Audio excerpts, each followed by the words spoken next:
नमो भगवते वासुदेवाय।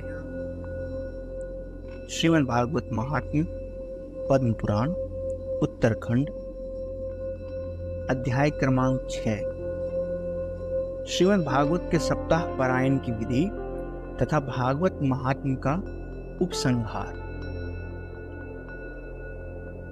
श्री शंकादि कहते हैं, नारद जी, अब हम सप्ताह श्रवण की विधि का वर्णन करते हैं। यह कार्य प्रायः लोगों की सहायता और धन से साध्य होने वाला माना गया है।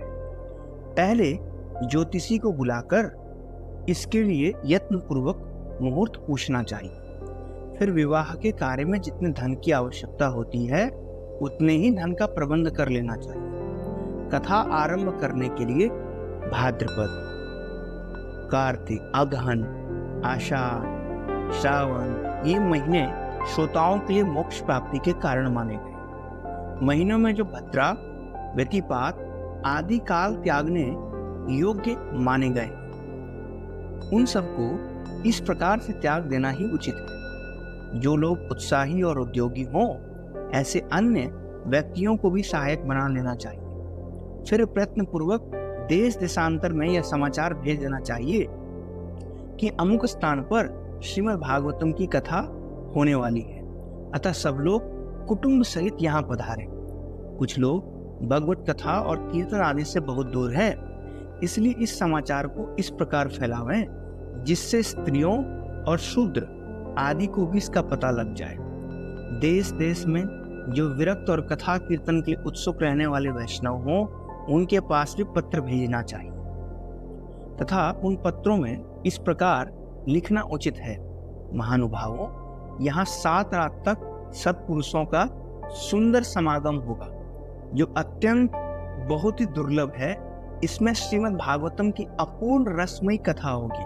आप लोग श्रीमद् भागवतामृत का पान करने के रसिक हैं, अतः यहाँ प्रेम पूर्वक शीघ्र ही पधारने की कृपा करें। यदि आपको किसी कारणवश विशेष अवकाश न हो, तब भी एक दिन के लिए तो कृपा करनी ही चाहिए, क्योंकि यहाँ का एक क्षण भी अत्यंत दुर्लभ है। इसलिए सब प्रकार से यहाँ पधारने के लिए ही चेष्टा करनी चाहिए। इस प्रकार बड़ी विनय के साथ उनको आमंत्रित करें और जो लोग आवें उन सबके ठहरने के लिए प्रबंध करें। तीर्थ में, वन में अथवा अपने घर पर भी कथा श्रवण उत्तम माना गया है। जहाँ भी लंबी चौड़ी भूमि मैदान खाली हो, वहीं कथा के लिए स्थान बनाना चाहिए। जमीन को झाड़ बुहार कर, धोकर और लीप पोत कर शुद्ध करें, फिर उस पर गेरू आदि से चौक पुरावें। यदि वहां कोई घर का सामान पड़ा हो तो उसे उठाकर एक कोने में रखवा दें। कथा आरंभ होने से 5 दिन पहले ही यत्न पूर्वक बहुत से आसन जुटा लेने चाहिए तथा एक ऊंचा मंडप तैयार करके उसे केले के खंभों से सजा देना चाहिए। उसे फल, फूल, पत्तों तथा चंदों से सब और अलंकृत करे। मंडप के चारों ओर ध्वजारोपण करे और नाना प्रकार की शोभामयी सामग्रियों से उसे सजाए। इस मंडप के ऊपरी भाग में विस्तार पूर्वक 7 लोगों की कल्पना करे और उसमें विरक्त ब्राह्मण को बुला करके बिठाए। पहले से ही वहां उनके लिए यथोचित आसन तैयार करके रखे। वक्ता के लिए भी सुंदर व्यास गद्दी बनवानी चाहिए। यदि वक्ता का मुख उत्तर की ओर हो तो श्रोता पूर्वाभिमुख होकर के बैठे, और यदि वक्ता का मुख पूर्व की ओर हो तो श्रोता को उत्तर विमुख होकर बैठना चाहिए, अथवा वक्ता और श्रोता के बीच में पूर्व दिशा आ जाना चाहिए। देश, काल आदि को जानने वाले विद्वानों ने श्रोताओं के लिए ऐसा ही शास्त्रों तक नियम बतलाया है। वक्ता ऐसे पुरुष को बनाना चाहिए जो विरक्त वैष्णव जाति का ब्राह्मण, वेद शास्त्र की विशुद्ध व्याख्या करने में समर्थ, भांति भांति के दृष्टांत देकर ग्रंथ के भाव को हृदयगम्य करने में कुशल, धीर और अत्यंत निष्प्रिय हो। जो अनेक मत मतांतरों के चक्कर में पड़कर भ्रांत हो रहे हों, स्त्री लंपट हों और पाखंड की बात करते हों, ऐसे लोग यदि पंडित भी हों तो उन्हें श्रीमद् भागवत कथामृत का वक्ता ना बनाए। वक्ता के पास उनकी सहायता के लिए उसी योग्यता का एक और विद्वान रखे। वह भी संशय निवारण करने में समर्थ और लोगों को समझाने में कुशल होना चाहिए। वक्ता को उचित है कि कथा आरंभ होने से एक दिन पहले छौर करा ले, जिससे व्रत का पूर्णतः निर्वाह हो सके, तथा श्रोता अरुणोदय काल में दिन निकलने से 2 घड़ी पहले शौच आदि से निवृत्त होकर के विधि पूर्वक स्नान कर ले। फिर संध्या आदि नित्य कर्मों को संक्षेप से समाप्त करके कथा के विघ्नों का निवारण करने के लिए श्री गणेश जी की पूजा करें। तदनंतर पितरों का तर्पण करके पूर्व पापों की शुद्धि के लिए प्रायश्चित करे और एक मंडप बनाकर उसमें श्री हरि की स्थापना करे। फिर भगवान कृष्ण के उद्देश्य से मंत्रोच्चारण पूर्वक क्रमशः षोडशोपचार विधि से पूजन करे। पूजा समाप्त होने पर प्रदक्षिणा तथा नमस्कार करके इस प्रकार स्तुति करे। करुणानिधे, मैं संसार समुद्र में डूबा हुआ हूँ, मुझे कर्ण रूपी ग्रह ने पकड़े रखा है। आप मुझ दीन को इस भव सागर से उद्धार कीजिए। इसके पश्चात धूप, दीप आदि सामग्रियों से प्रयत्न पूर्वक प्रसन्नता के साथ श्रीमद् भागवतम की विधि पूर्वक पूजा करनी चाहिए। फिर पुस्तक के आगे श्रीफल नारियल रखकर नमस्कार करे और प्रसन्न चित्त से इस प्रकार स्तुति करें। श्रीमद् भागवतम के रूप में आप साक्षात भगवान कृष्ण ही यहाँ विराजमान हैं। हे नाथ, मैंने भव सागर से छुटकारा पाने के लिए ही आपकी शरण ली है। मेरे इस मनोरथ को किसी विघ्न बाधा के बिना ही आप सब प्रकार से सफल करें। केशव, मैं आपका दास हूँ। इस प्रकार दीन वचन कहकर वक्ता को वस्त्र और आभूषणों से विभूषित होकर के उसकी पूजा करे और पूजा के पश्चात उसकी इस प्रकार स्तुति करे। सुखदेव स्वरूप महानुभाव, आप समझाने की कला में निपुण और समस्त शास्त्रों के विशेषज्ञ हैं। इस श्रीमद् भागवत कथा को प्रकाशित करके आप मेरे अज्ञानांधकार को दूर कीजिए। तदनंतर वक्ता के आगे अपने कल्याण के लिए प्रसन्नता पूर्वक नियम ग्रहण करे और यथाशक्ति 7 दिनों तक निश्चय ही उसका पालन करे। कथा में कोई विघ्न ना पड़े, इसके लिए 5 ब्राह्मणों का वर्णन करें।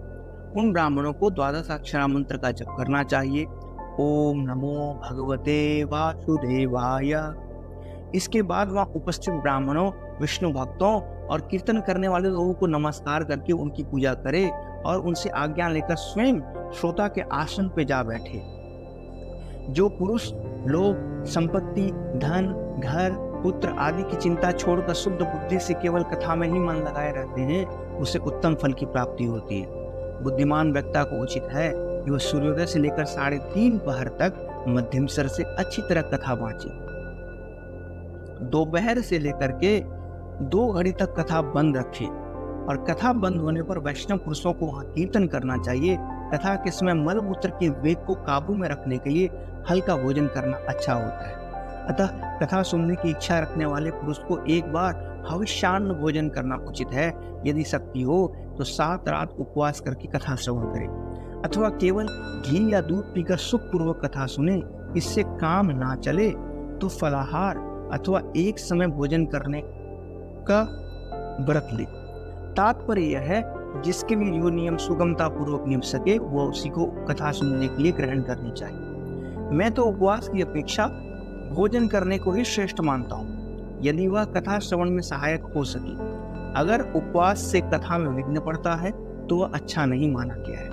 नारद जी, नियम से कथा सुनने वाले पुरुषों के लिए पालन करने योग्य जो नियम है मैं उन्हें बतलाता हूँ, ध्यान से सुनिए। जिन्होंने श्री विष्णु मंत्र की दीक्षा नहीं ली है अथवा जिनके हृदय में भगवान की भक्ति नहीं है, उन्हें इस कथा को सुनने का अधिकार नहीं है। कथा का व्रत लेने वाले पुरुष ब्रह्मचर्य से रहें, भूमि पर शयन करें और कथा समाप्त होने पर पत्तल में भोजन करें। दाल, मधु, तेल, गरिष्ठन, भाव दूषित पदार्थ और बासी अन्न को वह सर्वथा त्याग दे। काम, क्रोध, मोह, मद, मान, मत्सर, लोभ, दंभ, द्वेष को बुरा समझकर पास ना आने दे। वेद, वैष्णव, ब्राह्मण, गुरु, गौसेवक, स्त्री, राजा और महापुरुषों की निंदा ना करें। रजस्वला स्त्री, अत्यंत नीच जाति का, चांडाल आदि, मलेच्छ, पतित, गायत्रीहीन द्विज, ब्राह्मण दोही तथा वेद को नाम मानने वाले पुरुषों से वार्तालाप ना करें। नियम से कथा का व्रत लेने वाले पुरुषों को सदा सत्य, शौच, दया, मौन, सरलता, विनय, उदारता का वर्ताव करना चाहिए। दरिद्र, क्षय का रोगी अथवा अन्य किसी रोग से पीड़ित, भाग्यहीन, पापाचारी, संतानहीन तथा मासिक धर्म रुक गया हो, जिसके एक ही संतान होकर रह गई हो, जो बांझ हो जिसके बच्चे पैदा होकर के मर जाते हों तथा जिसका गर्भ गिर जाता हो, उस स्त्री को प्रयत्नपूर्वक इस कथा का श्रवण करना चाहिए। इन्हें विधि पूर्वक दिया हुआ कथा का दान अक्षय फल देने वाला है, अर्थात वे यदि कथा सुने तो उनसे उक्त दोष उनके मिट जाते हैं। कथा के लिए 7 दिन अत्यंत उत्तम माने गए हैं, वे कोटि यज्ञों का फल देने वाले होते हैं। इस प्रकार व्रत की विधि पूर्ण करके उसका उद्यापन करे। उत्तम फल की इच्छा रखने वाले पुरुषों को जन्माष्टमी व्रत के समान इसका उद्यापन करना चाहिए। जो अकिंचन भक्त हैं उनके लिए प्रायः उद्यापन का आग्रह नहीं है, वे कथा श्रवण मात्र से ही शुद्ध हो जाते हैं, क्योंकि वे निष्काम वैष्णव हैं। इस तरह सप्ताह यज्ञ पूर्ण होने पर श्रोताओं को बड़ी भक्ति के साथ पुस्तक तथा कथावाचक की पूजा करनी चाहिए, और वक्ता को उचित है कि वह श्रोताओं को प्रसाद एवं तुलसी की माला दे। तत्पश्चात मृदंग बजाकर ताल स्वर के साथ कीर्तन किया जाए, जय जयकार और नमस्कार शब्द के साथ शंखों की ध्वनि हो, ब्राह्मणों और याचकों को धन दिया जाए। यदि श्रोता विरक्त हो तो कथा सप्ताह के दूसरे दिन गीता वांचनी चाहिए, और गृहस्थ हो तो कर्म की शांति के लिए होम करना चाहिए। उस हवन में दशम स्कंद का एक एक श्लोक पढ़कर विधि पूर्वक खीर, मधु, घी, तिल, अन्न आदि से युक्त हवन सामग्री की आहुति दे, अथवा एकाग्रचित होकर गायत्री मंत्र से हवन करे, क्योंकि वास्तव में वह महापुराण गायत्री मय ही है। यदि होम कराने की शक्ति ना हो तो उसका फल प्राप्त करने के लिए विद्वान पुरुष ब्राह्मणों को कुछ हवन सामग्री का दान करे, तथा कर्म में जो नाना प्रकार की त्रुटियां रह गई हो या विधि में जो न्यूनता अथवा अधिकता आ गई हो, उनके दोषों की शांति के लिए विष्णु सहस्त्र नाम का पाठ करे। उससे सभी कर्म फल सफल हो जाते हैं, क्योंकि इससे बढ़कर दूसरा कोई अन्य साधन नहीं है। हवन के पश्चात 12 ब्राह्मण को मीठी खीर भोजन कराए और व्रत की पूर्ति के लिए दूध देने वाली गौ और सुवर्ण का दान करे। यदि शक्ति हो तो 3 तौले स्वर्ण का एक सिंहासन बनवाए, उस पर सुंदर अक्षरों में लिखी हुई श्रीमद् भागवतम की पोथी रखकर आवाहन आदि उपचारों से उसका पूजन करे। फिर वस्त्र, आभूषण, गंध आदि के द्वारा जितेंद्रीय आचार्य की पूजा करके उन्हें दक्षिणा सहित वह पुस्तक दान कर दे। जो बुद्धिमान श्रोता ऐसा करता है वह भवबंधन से मुक्त हो जाता है।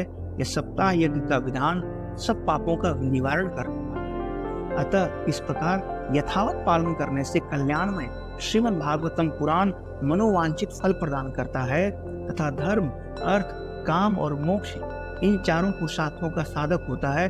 उसमें तनिक भी संदेह नहीं। श्री शंकादि कहते हैं, नारद जी, इस प्रकार आपको यह सप्ताह श्रवण की सारी विधि सुना दी है, अब और क्या सुनना चाहते हैं? श्रीमद् भागवतम से ही भोग और मोक्ष दोनों हाथ लग जाते हैं। श्रीमद् भागवतम नामक एक कल्पवृक्ष है जिसका अंकुर बहुत ही उज्ज्वल है। सत्स्वरूप परमात्मा से इस वृक्ष का उद्गम हुआ है। यह 12 स्कंदों मोटी डालियों से सुशोभित है। भक्ति इसका थाला है। 332 अध्याय की इसकी सुंदर शाखाएं हैं और 18,000 श्लोक ही इसके पत्ते हैं। यह संपूर्ण अभिष्ट फलों को देने वाला है। इस प्रकार यह भागवत रूपी दिव्य वृक्ष अत्यंत सुलभ होने पर भी अपनी अनुपम महत्ता के कारण सर्वोपरि विराजमान। सूत जी कहते हैं, ऐसा कह के सनकादिक महात्माओं ने परम पवित्र श्रीमद् भागवतम की कथा वांचनी आरंभ की, और सब पापों को हरने वाली तथा भोग और मोक्ष प्रदान करने वाली ये कथा उस समय समस्त प्राणी को अपने मन को काबू में रखकर 7 दिनों तक वह कथा सुनते रहे। तत्पश्चात सबने विधि पूर्वक भगवान पुरुषोत्तम की स्तुति की। कथा के अंत में ज्ञान, वैराग्य और भक्ति की पूर्ण रूप से पुष्टि हुई। उन्हें उत्तम तरुण अवस्था प्राप्त हुई जो समस्त प्राणियों का मन हर लेने वाली। नारद जी अपना मनोरथ सिद्ध हो जाने से कृतार्थ हो गए। उनके सारे शरीर में रोमांच हो आया और परमानंद में निमग्न हो गए। इस प्रकार कथा सुनकर भगवान के प्रिय भक्त नारद जी हाथ जोड़कर प्रेम पूर्वक गदगद वाणी में से सनकादि महात्माओं से बोले, तपोधनो, आज मैं धन्य हो गया। आप दयालु महात्माओं ने मुझ पर बड़ा अनुग्रह किया।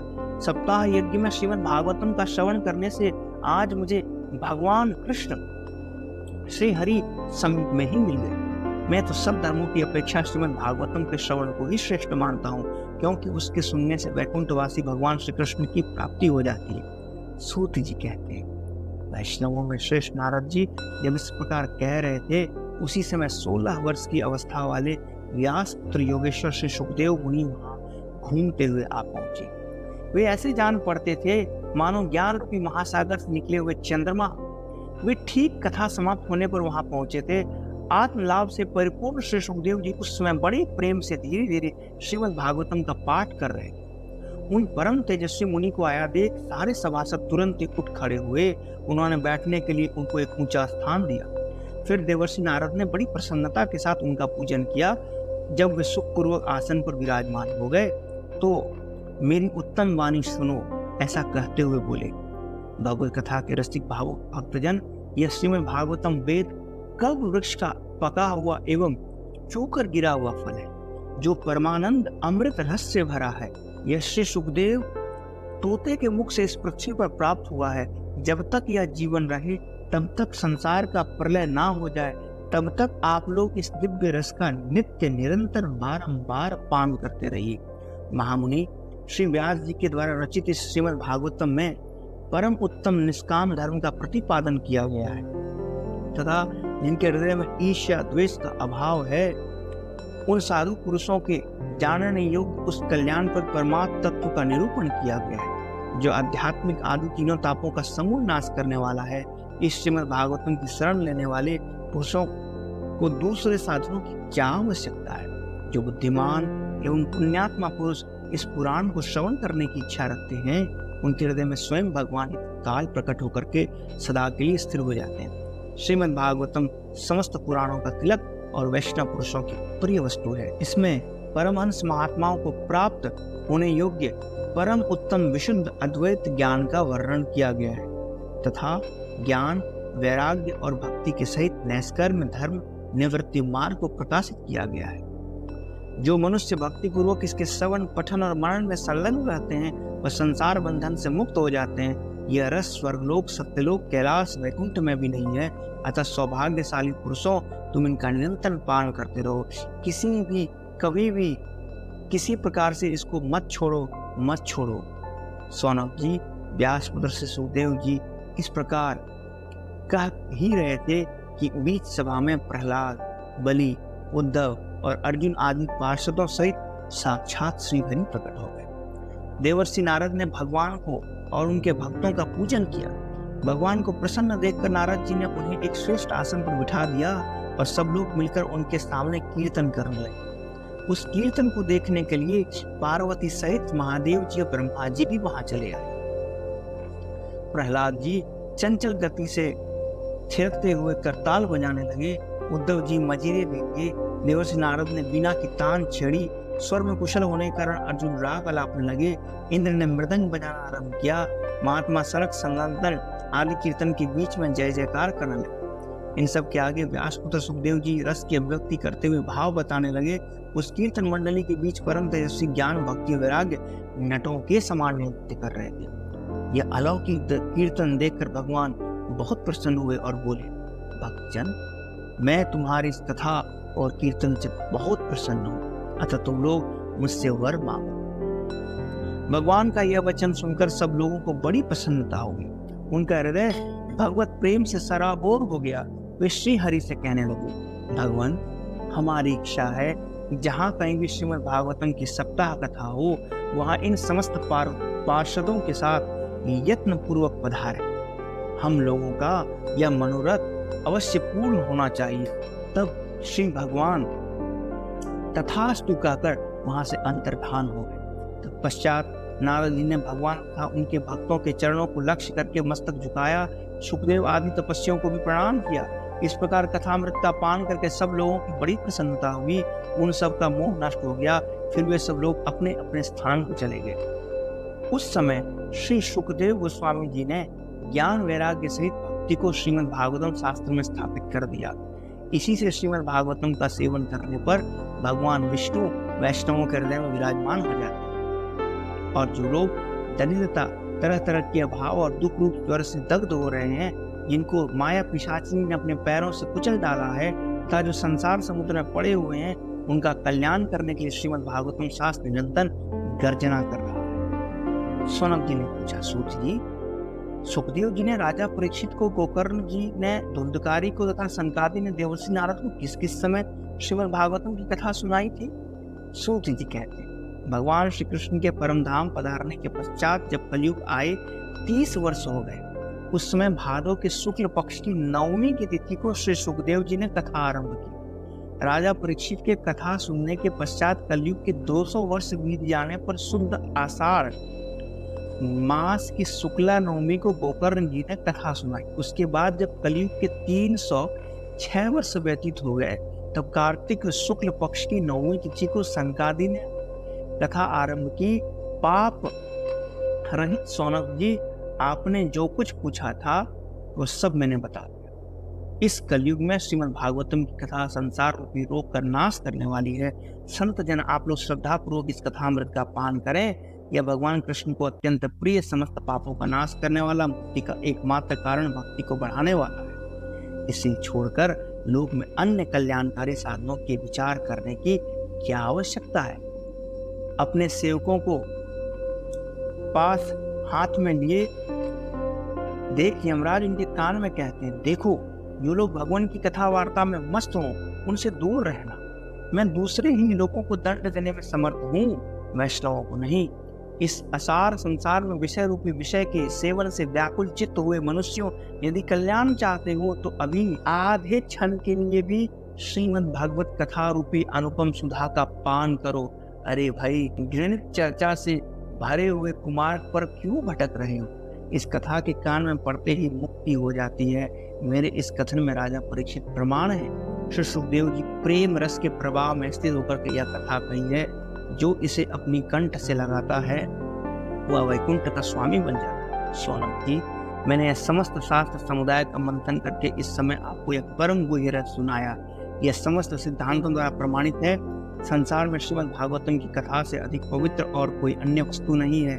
अतः आप लोग परमानंद की प्राप्ति के लिए 12 स्कंद रूप इस सारमय कथामृत का किंचित पान करते रहिए। जो मनुष्य नियम पूर्वक इस कथा को भक्ति भाव से सुनता और जो शुद्ध वैष्णव पुरुषों के आगे से सुनाता है, वे दोनों ही उत्तम विधि का पालन करने के कारण इसका यथार्थ फल प्राप्त करते हैं। उनके लिए संसार में कुछ भी असाध्य नहीं होता। हरे कृष्णा कृष्णा कृष्णा हरे हरे, हरे राम राम राम हरे हरे। ग्रंथराज श्रीमद् भागवतम महापुराण की जय। श्री कृष्ण चंद्र भगवान की जय। श्री वृंदावन धाम की जय। श्रीमती राधा रानी की जय। समस्त भक्त वृंद की जय।